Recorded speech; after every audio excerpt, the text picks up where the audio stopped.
Astaghfirullah. Assalamualaikum warahmatullahi wabarakatuh.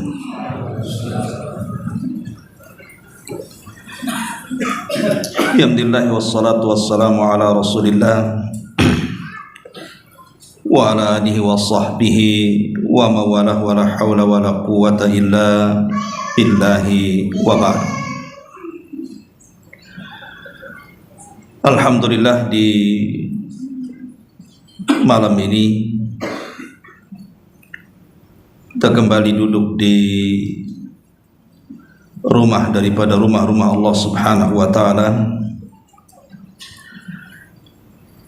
Salawat dan juga salam tetap kita hadiahkan kepada Rasul kita Nabi besar Muhammad sallallahu alaihi wa ala alihi wasallam. Kita lanjutkan kembali kajian kita, masih membahas tafsir singkat dari surah Al-Mulk, dan kita masuk pada ayat 12 dan seterusnya. A'udzubillahi minasyaitonir rajim. Bismillahirrahmanirrahim.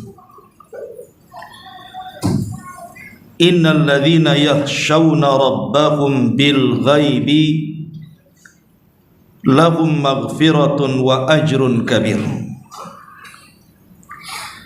Wa asirru qawlakum aw ijharu bi innahu alimun bidzatis sudur. Ala ya'lamu man khalaqa wa huwal latiful khabir. Sesungguhnya orang-orang yang takut kepada Rabb-nya, yang tidak terlihat oleh mereka, mereka akan memperoleh ampunan dan pahala yang sangat besar. Dan rahasiakanlah perkataanmu atau nyatakanlah, sungguh Dia Maha mengetahui atas segala isi hatinya.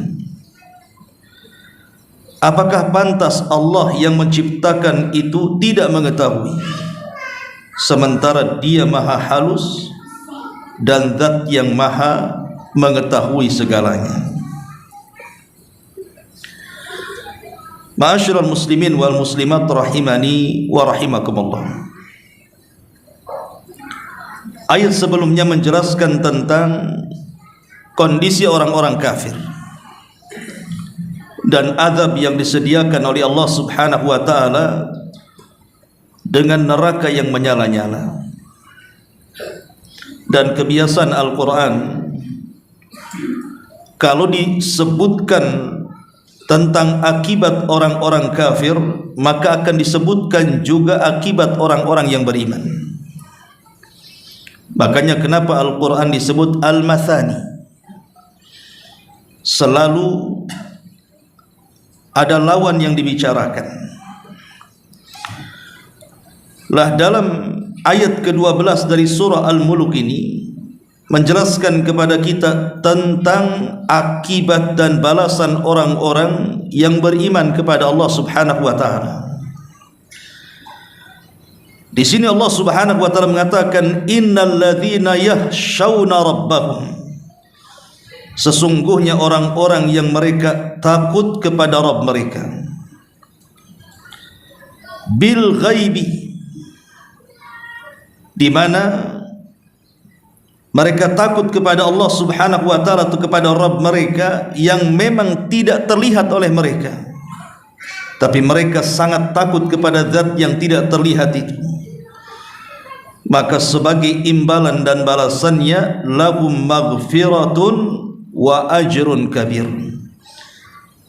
bagi mereka maghfirah, ampunan, dan bagi mereka pahala yang sangat besar alias surga. Ma'asyiral muslimin wal muslimat rahimani wa rahimakumullah.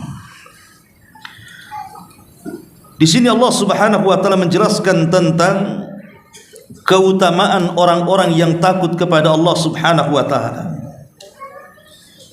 Takut akan apa maksudnya di sini? Ulama mengatakan yang dimaksud takut kepada Rabb yang tidak terlihat itu pada 3 perkara. Yang pertama, khasyatu liqa'illahi azza wa jalla, takut akan perjumpaan dengan Allah subhanahu wa ta'ala. Dan perjumpaan kita dengan Allah subhanahu wa ta'ala ada di 4 tempat, 2 kali di dunia dan 2 kali di akhirat. Adapun di dunia, yang pertama kali saat kita sedang salat, itulah perjumpaan kita dengan Allah subhanahu wa ta'ala. Kemudian yang kedua, saat ruh keluar dari jasad kita. Kemudian ruh orang-orang yang beriman yang dibawa malaikat menembus lapisan-lapisan langit, kemudian berjumpa dengan Allah, dan Allah katakan, kembalikan ruh ke dalam jasadnya, angkat catatannya ke tempat yang paling tinggi di sorga yang disebut dengan Iliyin. 2 pertemuan ini di dunia. Adapun di akhirat, saat mereka berada di padang mahsyar, di mana Allah katakan, wa jaa rabbuka wal malaku saffan saffa, dan ingatlah ketika Rabbmu datang sementara malaikat bersaf-saf. Allah menemui manusia di padang mahsyar. Dan pertemuan yang terakhir tentunya adalah saat kita izinkan oleh Allah masuk ke dalam surga. Itulah pertemuan yang paling bahagia dan membahagiakan. Karena disitulah kita akan terus memandang wajah Allah subhanahu wa ta'ala, yang merupakan nikmat yang paling besar dibandingkan surga itu sendiri. Ma'asyiral muslimin yang dimuliakan Allah azza wa jalla, maka maksud dari rasa takut di sini, khasyatullah, takut kepada Allah subhanahu wa ta'ala, maksudnya adalah takut saat kita kelak berjumpa dengan Allah. Kapan itu? Saat berada di padang mahsyar. Karena di situ Allah subhanahu wa ta'ala akan mengadili setiap manusia yang datang menghadapnya. Ada yang dihisab dengan hisab yang mudah, tapi ada juga yang dihisab dengan hisab yang sangat sulit. Maka orang-orang yang beriman, mereka akan takut kalau saat berjumpa dengan Allah subhanahu wa ta'ala di padang mahsyar, mereka tidak mampu mempertanggungjawabkan semua yang mereka lakukan selama mereka hidup di dunia. Ini yang pertama. Kemudian yang kedua, yang dimaksud orang-orang yang mereka takut yakhshawna rabbahum bil ghaibi, orang-orang yang takut terhadap Rabbnya, yang mereka tidak mampu melihatnya. Maksudnya adalah khasyatu muraqabatillahi azza wa jalla, yaitu orang-orang yang menanamkan rasa takut karena merasa muraqabah, diawasi oleh Allah subhanahu wa ta'ala, merasa diawasi oleh Allah subhanahu wa ta'ala. Walillahi mathalul a'la, sesama manusia saja, saat mungkin orang bekerja kemudian bosnya memasangi CCTV, tentu dia akan takut kalau dia meremehkan pekerjaannya, karena ada CCTV yang memantaunya. Bagaimana pula kemudian yang memantau adalah zat yang menciptakan CCTV itu sendiri, Allah subhanahu wa ta'ala. Maka orang-orang yang senantiasa muraqabah, menanamkan bahwa dirinya sedang diawasi oleh Allah subhanahu wa ta'ala, maka akan timbul perasaan takutnya di sini. Ini yang kedua. Dan yang ketiga, dan ini yang paling a'zam, yang paling agung, adalah khasyatu al-musyahadah, rasa takut seolah-olah kita betul-betul menghadap atau melihat Allah subhanahu wa ta'ala. Dan ini tingkat ihsan yang paling tinggi. Karena ketika Nabi SAW ditanya soal ihsan oleh Jibril, apa kata Rasul? An ta'budallaha ka'annaka tarah, engkau beribadah kepada Allah subhanahu wa ta'ala seolah-olah engkau melihat Allah, seolah-olah engkau melihat Allah. Kalau kita beribadah kepada Allah seolah-olah kita melihat Allah, tentu akan muncul perasaan takut yang membawa kepada khusyuk. Atau seolah-olah melihat sorga, atau seolah-olah melihat neraka. Walaupun kita tidak pernah melihat sorga dan neraka, Tapi kalau kita bisa membayangkan seolah-olah kita sedang menghadap neraka, tentu dia takut untuk bermaksiat kepada Allah Azza wa Jalla. Atau seolah-olah kemudian dia melihat sorga, tentu dia tidak akan berani meninggalkan perintah Allah Subhanahu wa ta'ala. Ma'asyiral muslimin yang dimuliakan Allah Azza wa Jalla, itulah makna alladzina yakhshawna rabbahum bil ghaibi, orang-orang yang takut akan Rabb mereka sekalipun mereka tidak mampu melihatnya. Ma'asyiral muslimin yang dimuliakan Allah Subhanahu wa ta'ala, al-khasyah itu beda dengan al-khawfu, walaupun bahasa Arabnya sama. Secara penerjemahan al-khawfu ya takut, al-khasyah itu juga takut. Tetapi ulama membedakan bahwa kalimat khasyah itu maksudnya takut yang diiringi dengan ilmu, dan takut yang diiringi dengan pengagungan kita kepada Allah Subhanahu wa ta'ala, itu disebut khasyah artinya. Makanya kenapa semakin dalam pengetahuan manusia kepada Allah, maka semakin takut dia kepada Allah Subhanahu wa ta'ala. Semakin dangkal pengetahuan ia terhadap Allah, maka semakin hilang perasaan takutnya kepada Allah Azza wa Jalla. Dari sini Allah Subhanahu wa ta'ala mengatakan, innama yakhshallah min ibadihil ulama. Orang-orang yang takut merekalah para ulama. Lihat bahasanya, innama yakhsha, bukan innama yakhaf. Karena khasyah itu diiringi dengan pengetahuan. Makanya manusia yang paling tahu tentang Allah siapa? Rasulullah sallallahu alaihi wasallam. Itulah manusia yang paling tahu tentang Allah. Karena Nabi sallallahu alaihi wasallam adalah manusia yang paling tahu tentang Allah, maka dia manusia yang paling takut dengan Allah Subhanahu wa taala. Makanya Rasul mengatakan di hadapan para sahabat, inni la akhsyakum lillah wa la atqakum lahu. Sesungguhnya aku orang yang paling takut kepada Allah dan yang paling bertakwa kepada Allah dari kalian. Saat 3 orang datang menemui istri-istri Nabi, kemudian bertanya soal ibadah Nabi. Kemudian istri-istri Nabi menceritakan bagaimana ibadah Nabi di rumahnya. Ka'annahum taqalun, mereka menganggap ibadahnya Nabi itu masih sedikit. Tapi wajarlah karena Nabi sudah diampuni yang sedang, yang telah, dan yang akan datang. Akhirnya satu di antara mereka bersumpah dan mengatakan, aku akan sholat malam dan tidak akan pernah tidur selamanya. Yang satu mengatakan, aku akan berpuasa dan tidak akan batal selamanya. Yang satu mengatakan, aku tidak akan menikah dengan seorang wanita dan aku habiskan hidupku untuk ibadah selamanya. Maka Nabi SAW mendengar ucapan 3 orang ini, langsung mengumpulkan mereka semuanya. Kemudian Rasul mengatakan, innila akhsyakum lillah wa la atqakum lahu. Saya orang yang paling takut di antara kalian. Saya orang yang paling takwa di antara kalian. Tapi saya sholat malam, terkadang tidur, saya puasa, terkadang buka, saya menikahi banyak wanita.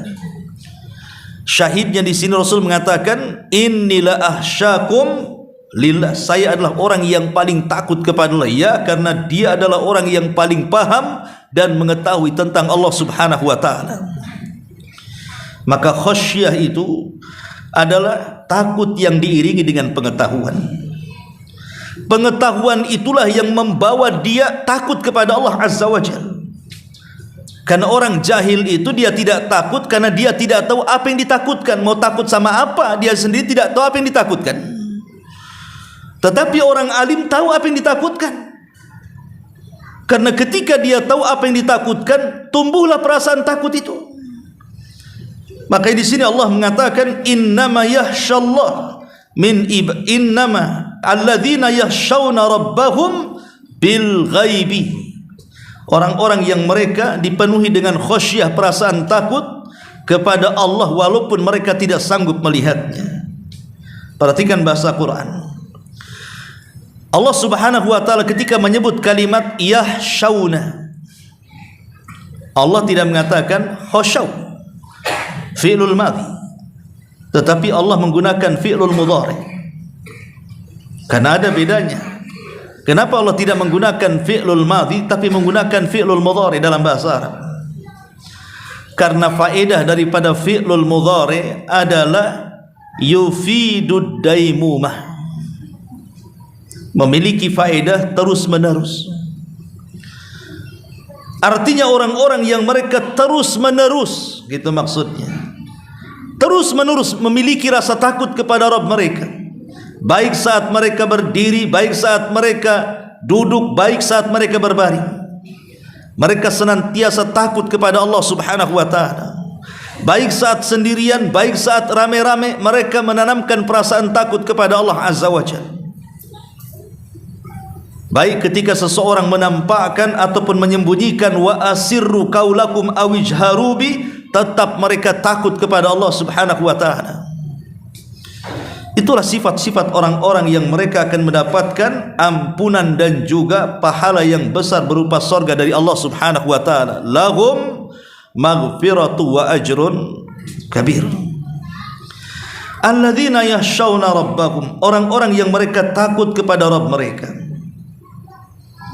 Takut, yang dimaksud takut di sini sebagian ahli tafsir mengatakan takut akan dosa-dosa.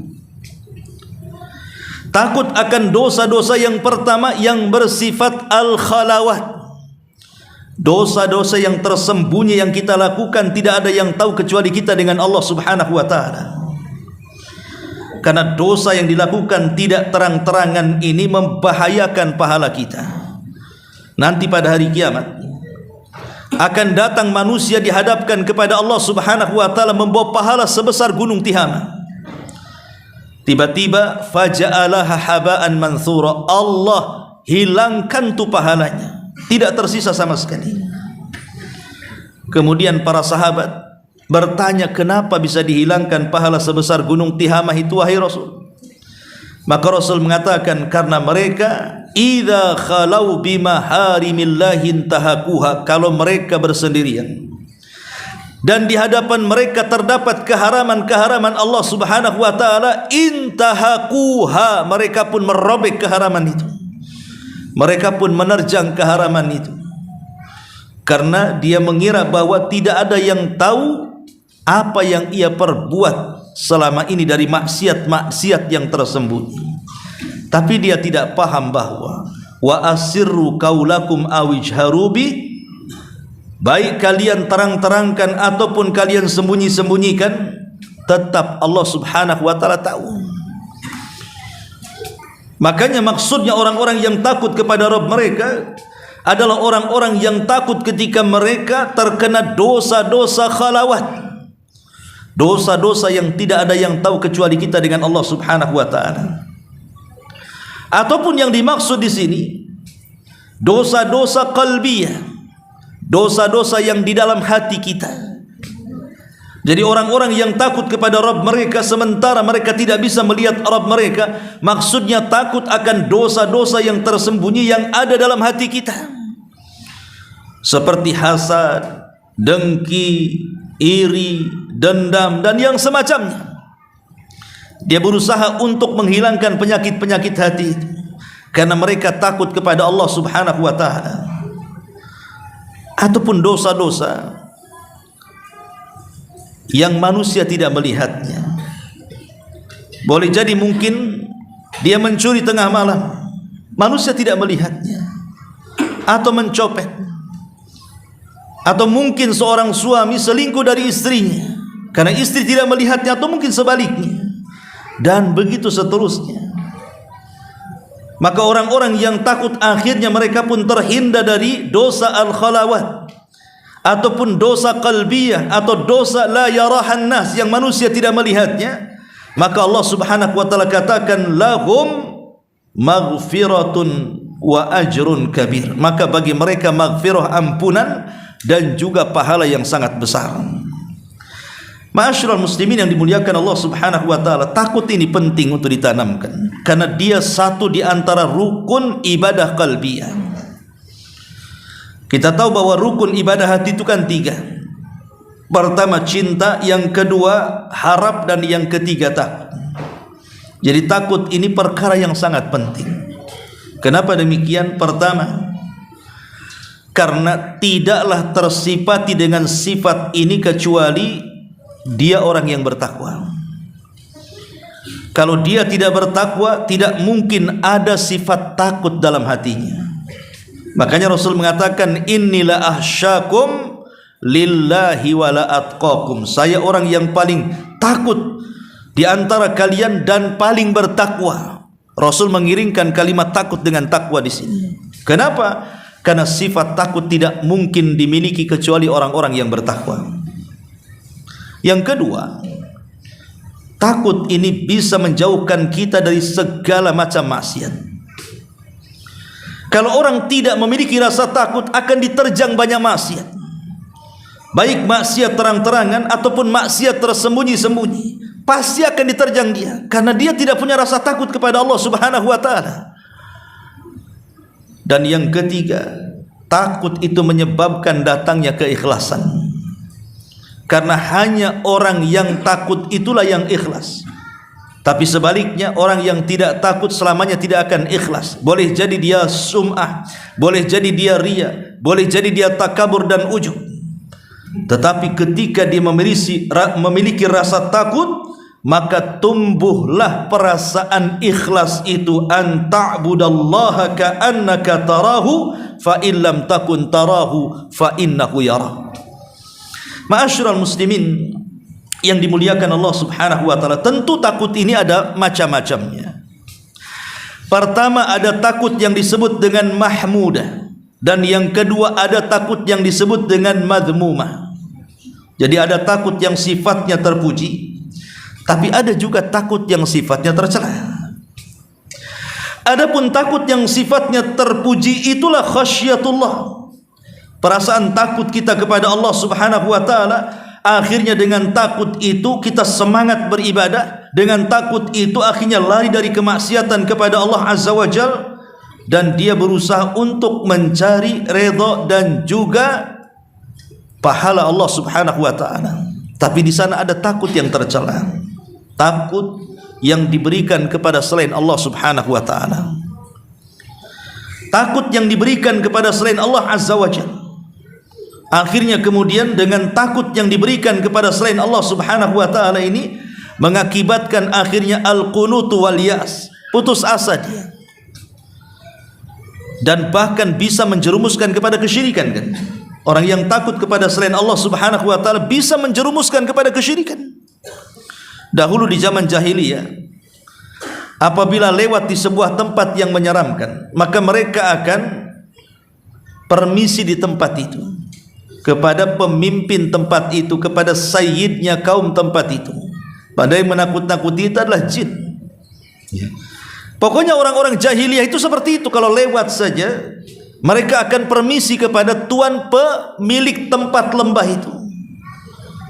Saya pikir yang seperti ini hanya ada di zaman jahiliyah. Rupanya ada juga di zaman sekarang yang suka permisi-permisi ke tempat gelap kan.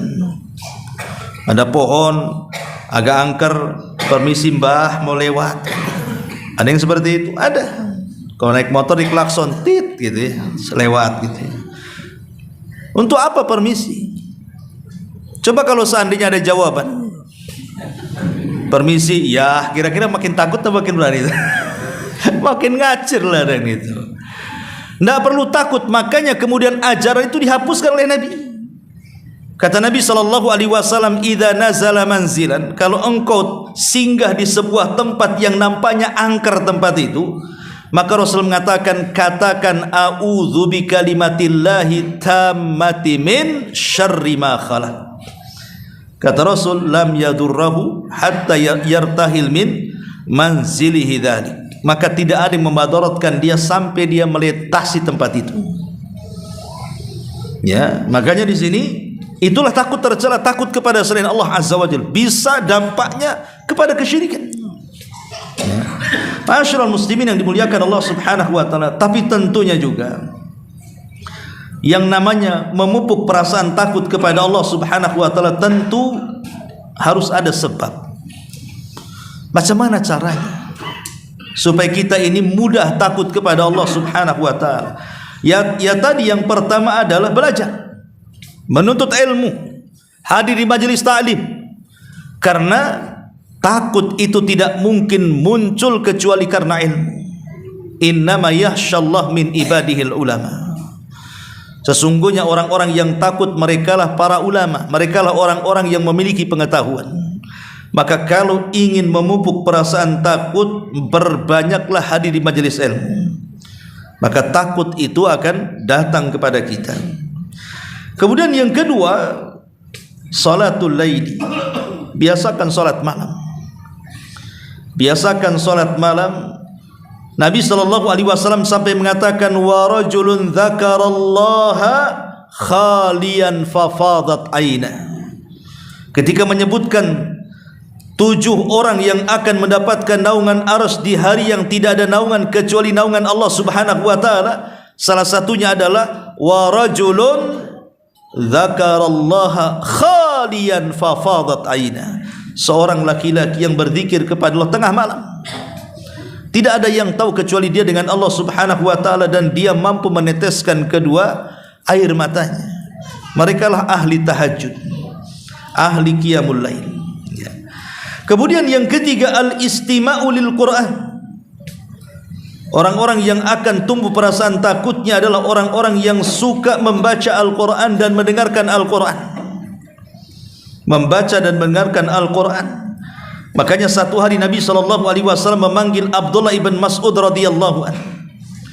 Kemudian mengatakan, "Wahai ibnu ummi abdin, iqra alayya al-Quran, bacakan Al-Quran kepadaku." Kata Abdullah ibn Mas'ud radhiyallahu an, "Ya Rasulullah, aqra'u 'alaika al-Qur'an wal Qur'anu unzila ilaika?" Haruskah saya membaca Al-Qur'an kepadamu wahai Rasul sementara Quran itu turun kepadamu? Kata Rasul, "Iqra', baca saja." Akhirnya Abdullah ibn Mas'ud pun membaca suratun Nisa sampai kepada ayat ke-41. Fa kaifa idza ji'na min kulli ummatin bisyahid wa ji'na bika ala haula'i syahida. Kata Nabi SAW, hasbuka ya ibn Mas'ud, cukup. Kata Abdullah ibn Mas'ud, aku lihat ketika Rasul mendongakkan wajahnya, maka kulihat banyak air mata yang bercucuran dari kedua matanya, karena rasa takutnya kepada Allah Subhanahu wa ta'ala. Maka yang ketiga, perbanyak membaca Quran dan mendengarkannya. Kemudian yang keempat, tadzakkurul jannati wan nar. Mengingat sorga dan neraka, maka akan timbul tuh perasaan takut itu. Jadi pelajari tentang sorga dan neraka.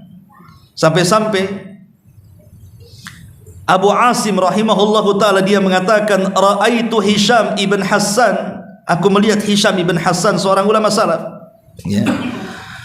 Ketika dia mendengarkan tentang bagaimana indahnya sorga dan bagaimana kengerian neraka, fabaka hatta salat dumu'uhu, dia pun menangis sampai kemudian air matanya terus berjalan dan menetes dari kedua matanya. Begitulah para salaf. Kemudian juga yang keempat, yang kelima, tarkud dzunub. Kalau ingin memiliki perasaan takut kepada Allah, tinggalkan dosa. Karena dosa itu yang menjadikan hilang perasaan takut kita kepada Allah. Coba perhatikan para pemain dosa itu, orang-orang yang gemar melakukan dosa itu, hilang perasaan takutnya kepada Allah. Orang yang meninggalkan salat, kemudian terjerumus kepada khamar, kepada narkoba, kepada zina, kepada judi dan yang semacamnya, hilang perasaan takutnya. Padahal Nabi SAW mengatakan seorang mukmin itu kalau melihat dosa ibarat duduk di belakang gunung yang akan meletus. Kira-kira lari atau diam? Pasti lari. Begitulah seorang mukmin. Tapi orang fajir, kata Rasul, ketika melihat dosa itu kayak lalat nemplok di hidung, kemudian ditepak, balik lagi. Artinya kalaupun dia menyesal, itu bukan tobat tapi tomat. Habis tobat kumat tuh. Itulah orang-orang fajir seperti itu. Makanya kalau ingin terpupuk perasaan takut, tinggalkan dosa. Kemudian yang ke-7, sama'ul mawaid. Biasakan mendengar kajian-kajian, wejangan-wejangan, nasihat-nasihat. Karena terkadang hati ini ada ikbal, ada idbar. Kata Abdullah bin Mas'ud radhiyallahu anhu, hati manusia itu terkadang ada ikbalnya, menerima nasihat. Terkadang ada idbarnya, menolak nasihat. Jadi ketika antum ini hatinya sedang lapang, hadiri majelis ta'lim, dengarkan apa yang dinasihatkan oleh guru-guru kita. maka itu akan terpupuk perasaan takut kepada Allah Subhanahu wa taala. Lah inilah kata para ulama di antara pendorong-pendorong kalau ingin kita menanamkan perasaan takut kepada Allah Subhanahu wa taala. Ma'asyiral muslimin yang dimuliakan Allah Subhanahu wa taala. Dan biasanya perasaan takut ini akan membuahkan air mata yang tidak akan tersentuh oleh api neraka. Nabi SAW mengatakan al-ainani la tamassahumun naru.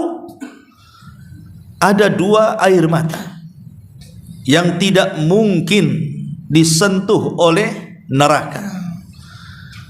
Maka Nabi SAW mengatakan salah satunya ainun bakat min khasyatillah, mata yang menangis karena takut kepada Allah Subhanahu wa taala. Ma'asyiral muslimin yang dimuliakan Allah Subhanahu wa taala. Tentu tangisan-tangisan karena takut kepada Allah Subhanahu wa taala ini macam-macam jenisnya. Kalau kita takut sampai meneteskan air mata, maka takut kita ini luar biasa, bisa menjadikan neraka jauh dari kita. Bagaimana caranya supaya kita bisa meneteskan air mata? Apakah diletakkan balsam biar dia nangis kan itu, atau diletakkan cabai ya, atau mengiris bawang di depan matanya gitu ya? Bukan itu. Kalau itu tangisan buaya, itu bukan tangisan beneran ya. Maksudnya tangisan yang betul-betul keluar dari hati yang ikhlas itu, pertama boleh jadi disebabkan ma fatal insan min ujurin fil akhirati.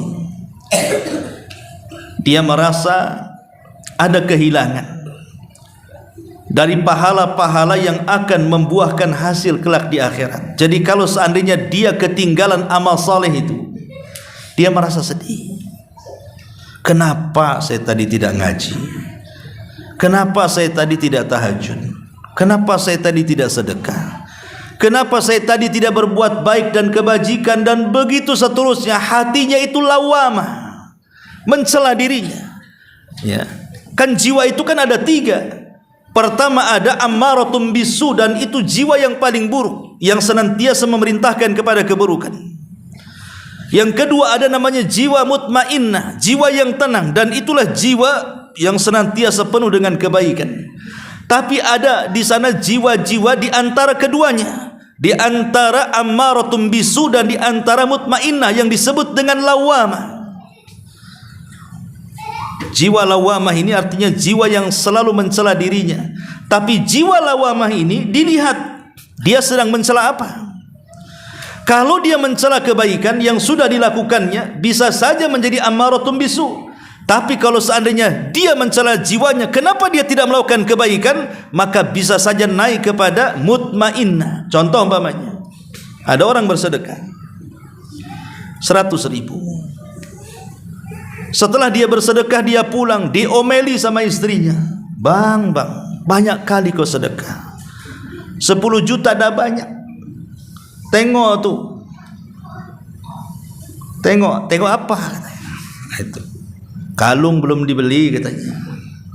Motor belum lunas, dan begitu seterusnya. Duduklah dia. Oh betul juga kata istri ini. Nyesel dia akhirnya. Lah ini namanya nyesel setelah berbuat baik kan namanya. Itu lawamah artinya. Lah nyesel setelah berbuat baik ini bahaya. Karena bisa saja akhirnya jiwanya menjadi ammaratum bisu. Tapi ada yang sifat lawamahnya itu, kalau dia tidak melakukan kebaikan, dia salahkan dirinya. Kenapa aku tadi tidak ngaji? Coba aku ngaji tadi kan enak.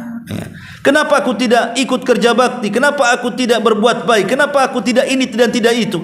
Lah kalau jiwanya mencela soal kebaikan yang luput pada dirinya, maka akan menimbulkan perasaan takut. Boleh jadi hatinya akan meningkat menjadi mutmainnah, penuh dengan kebaikan, penuh dengan rasa takut kepada Allah Subhanahu wa taala. Ini yang pertama. Atau sebab yang kedua, tadzakkur fuqara'il muslimin. Kita ingat saudara-saudara kita dari orang-orang yang fakir dan miskin, atau orang-orang yang tertindas. Akhirnya kita menangis karena takut kepada Allah Azza wa Jalla.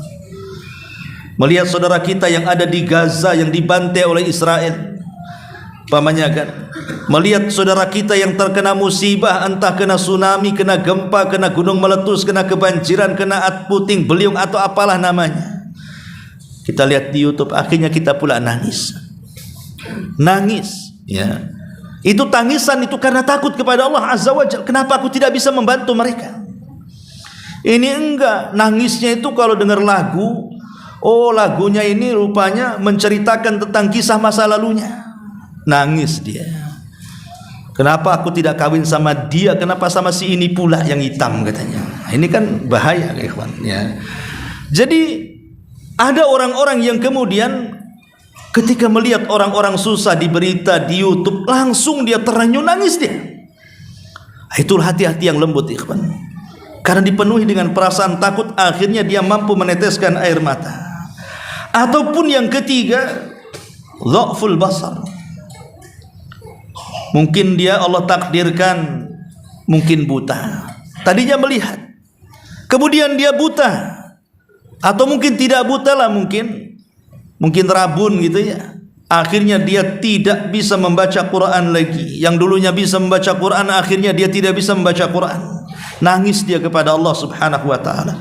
Maka sebelum buta dan sebelum Allah butakan, maka bersyukurlah akan nikmat melihat ini. Karena banyak orang-orang yang buta, mereka tidak mampu beribadah seperti orang yang melihat.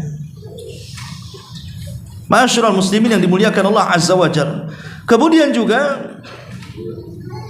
di antara sebab bisa meneteskan air mata karena takut kepada Allah Subhanahu wa ta'ala adalah khasyatullah, perasaan yang tinggi yang takut kepada Allah Subhanahu wa ta'ala.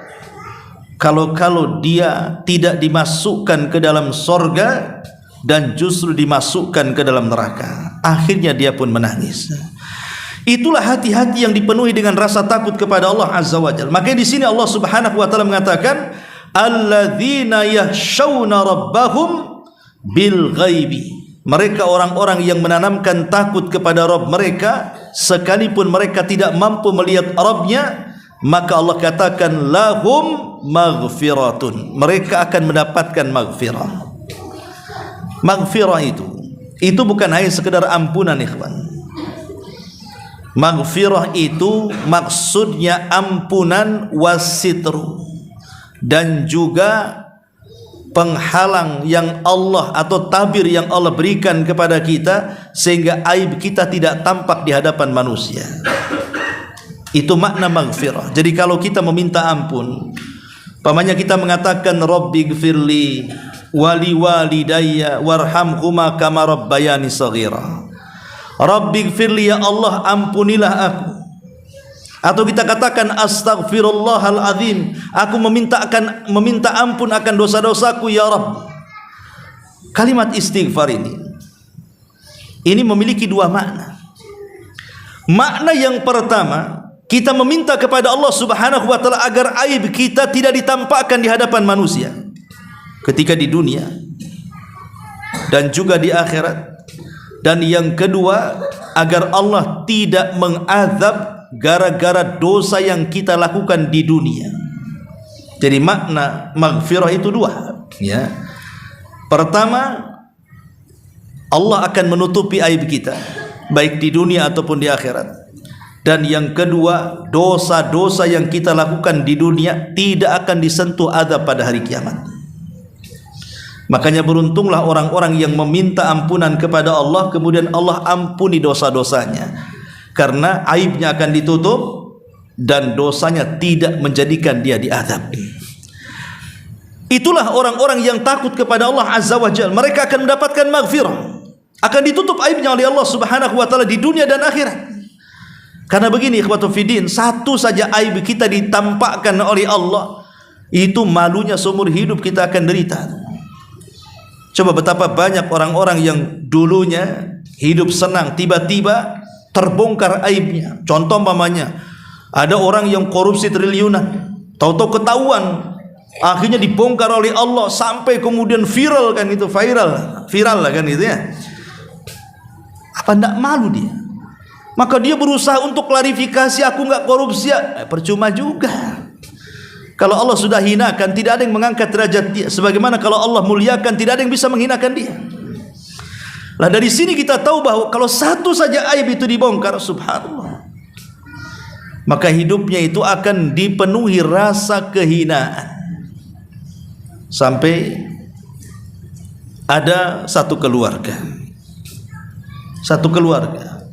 udah puluhan tahun dia berumah tangga, tiba-tiba satu pasangannya selingkuh. Dia tutup-tutupi itu selingkuhnya, tapi namanya dia sudah menzalimi orang. Dan Allah katakan, wala tahsabannallaha ghafilan amma ya'malu zalimun. Jangan kau kira Allah lalai terhadap orang-orang yang melakukan kezaliman. Subhanallah, terungkaplah aibnya. Maka ketika terungkap aib ini, orang ini merasa terhina sampai hari ini. Istrinya sudah tidak cinta dengan dia, manusia sudah tahu kelakuannya, seolah-olah tidak betah lagi hidup di situ. Itu baru satu yang disingkapkan aibnya. Macam mana kalau aib yang lain disingkapkan? Tapi kalau orang mendapatkan ampunan Allah Subhanahu wa taala, pasti Allah akan tutup aibnya. Yang jelas dia tidak meneruskan maksiatnya, bertobatlah kepada Allah Subhanahu wa taala. Sebesar apapun dosa kita, kalau kita bertobat kepada Allah, meminta ampunan Allah, kemudian Allah berikan ampunannya, maka dosa sebesar itu pasti akan ditutupi aibnya. Itu di dunia. Di akhirat Allah ampuni dosa-dosanya dengan tidak diazab. Kemudian Allah mengatakan, lahum maghfiratun wa ajrun kabir. Dan bagi mereka pahala yang sangat besar. Maksud pahala yang sangat besar di sini apa? Maksudnya surga.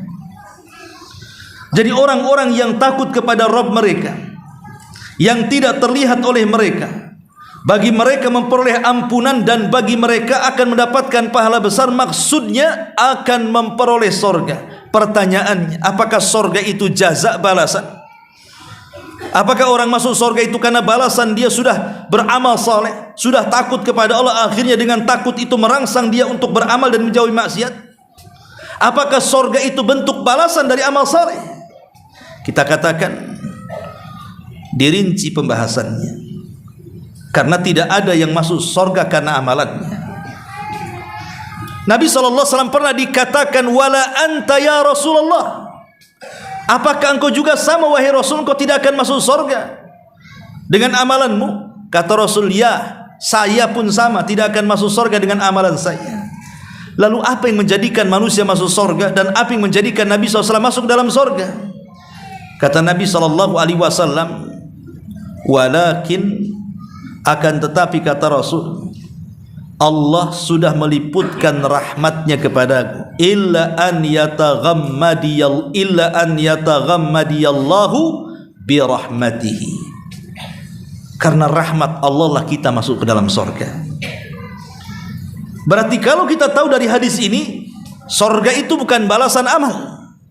Karena orang masuk surga itu bukan karena amal, tapi karena rahmat Allah Subhanahu wa taala. Sekalipun dari kecil seandainya kita tidak pernah berbuat maksiat, hidupnya beramal saleh sampai kemudian meninggal, kemudian dia datang menghadap Allah menyerahkan pahalanya, apakah dia akan dimasukkan surga gara-gara amalannya? Tidak, karena ada seorang laki-laki di zaman Bani Israel penuh dengan amalan saleh, tidak pernah melakukan dosa sekejap mata pun.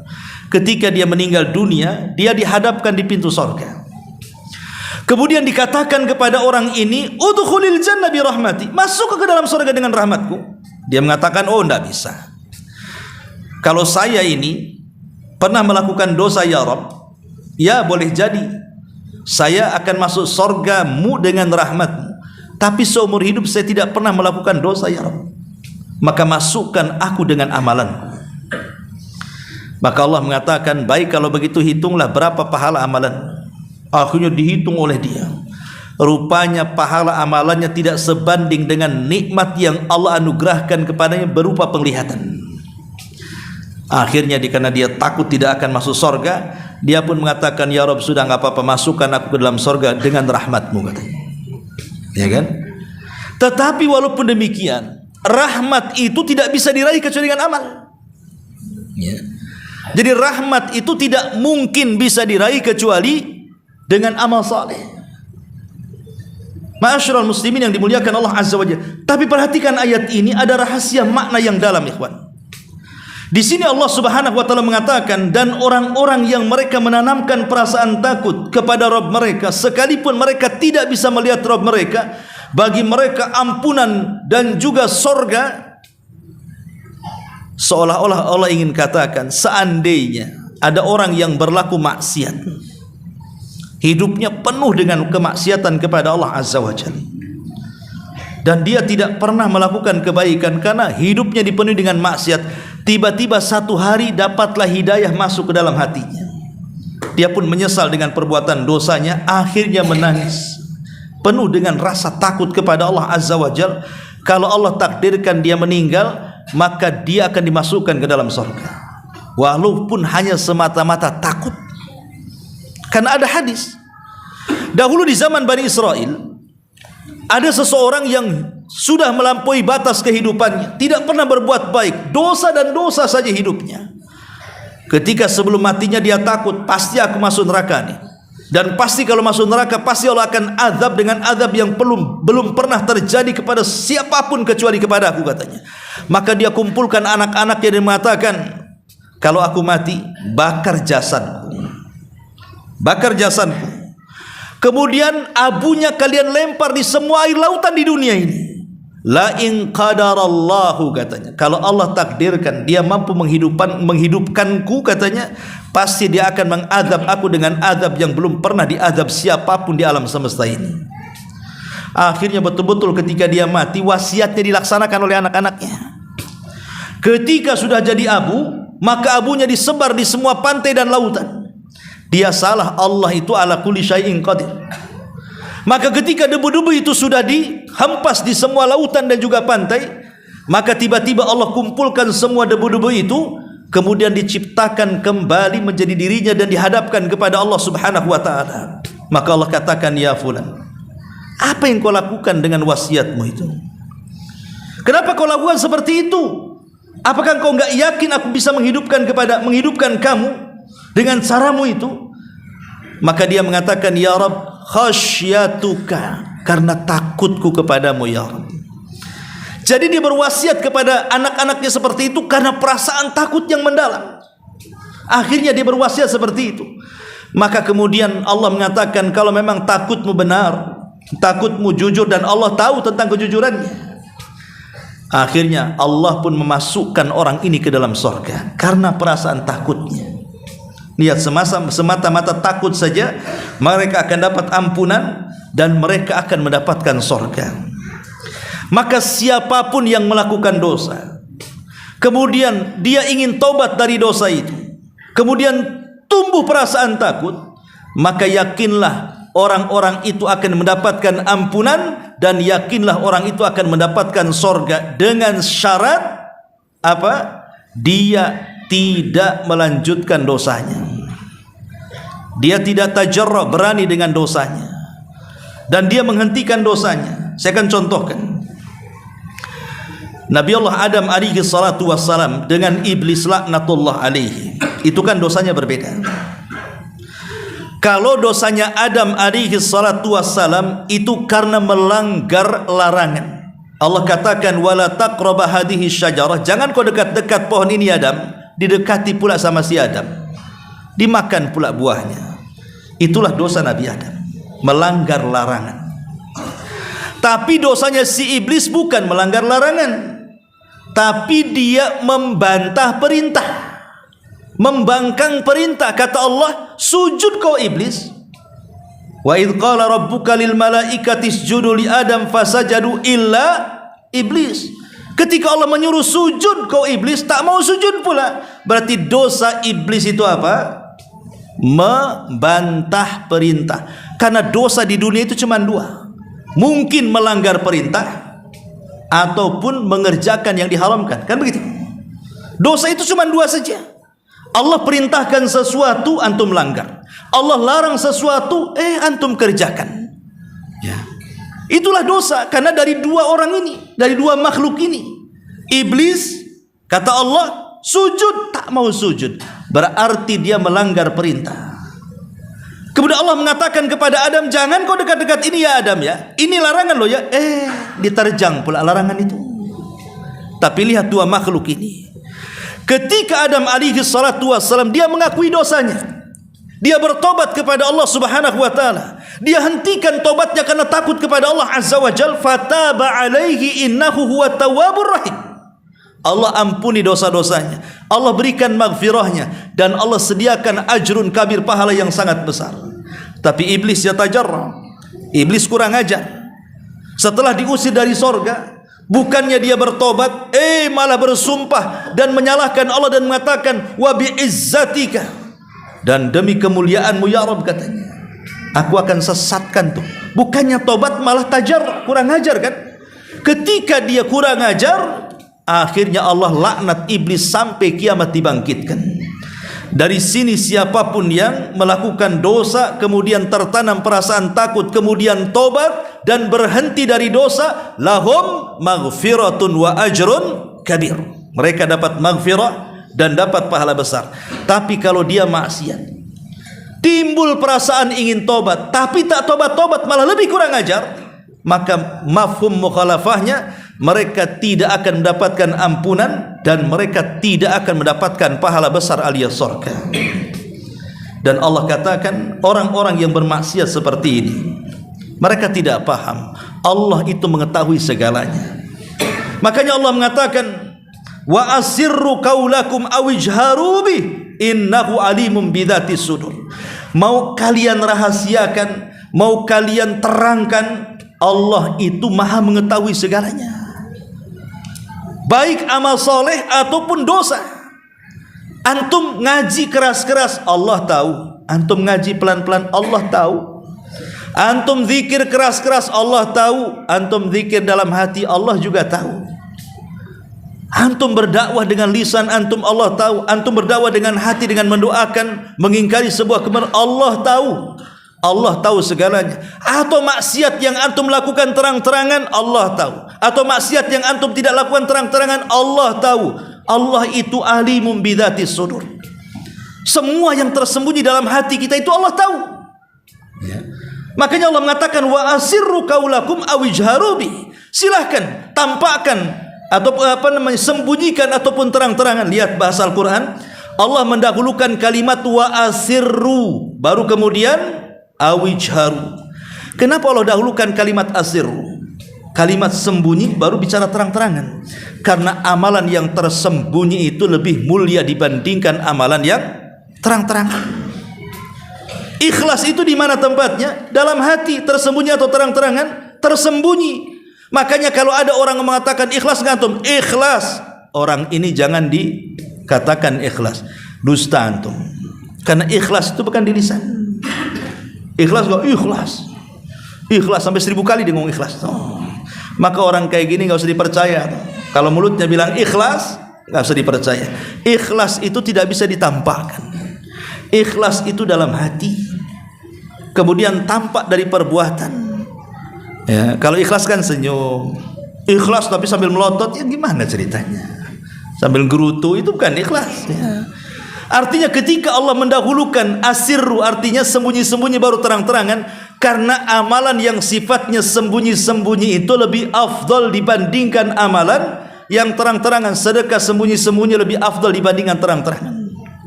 Kata Rasulullah, sadaqatus sir tudfi'u ghadabar. Sedekah yang tidak terang-terangan itu bisa menutup kemurkaan Allah Subhanahu wa taala. Begitu juga amalan-amalan yang lainnya. Salat malam itu lebih afdal dibandingkan salat siang. Tahajud itu lebih afdal dibandingkan duha.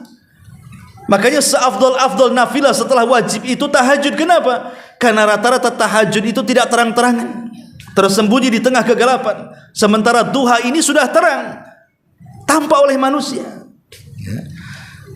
Dan Allah akhiri ayatnya, ala ya'lamu man khalaqa wa huwal latiful khabir. Apakah pantas Allah yang menciptakan itu tidak mengetahui? Ini istifham ingkari. Tidak mungkin Allah yang menciptakan tidak tahu yang diciptakannya. Pamannya ada, saya ini buat produksi sepeda motor, tentu saya yang memproduksi, saya tahu onderdil motor. Saya memproduksi mobil, yang memproduksi tentu tahu onderdil mobil kan? Sama, Allah menciptakan kita, Allah tahu tentang kita. Ya. Nggak mungkin Allah nggak tahu. Allah tahulah kan gitu. Pamannya ibu-ibu nih buat kue. Ya.